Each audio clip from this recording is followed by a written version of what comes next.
ہمارے ہاں احتجاج کا جو تصور ہے وہ اسلام کے مزاج سے بالکل ہٹ کر ہے۔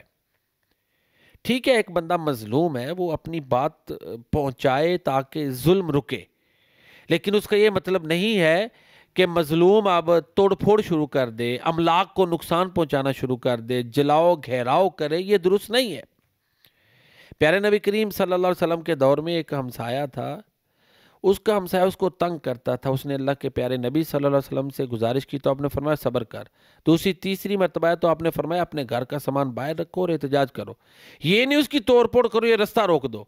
چنانچہ اس سے پھر اس کو فائدہ ہوا کہ وہ جو ظلم کرنے والا، زیادتی کرنے والا شخص تھا وہ باز آ گیا۔ تو اسلام نے احتجاج کے مینرز سکھائے ہیں۔ خدا را مسلمانوں کی ذمہ داری ہے کہ دوسروں کو سکھائیں، چاہے جائے کہ دوسرے ان کو آ کے سمجھائیں۔ ہم مسلمان ہیں، سب سے افضل امت ہے، تو بطور مسلم ہر ایک کی سب سے زیادہ ذمہ داری ہے۔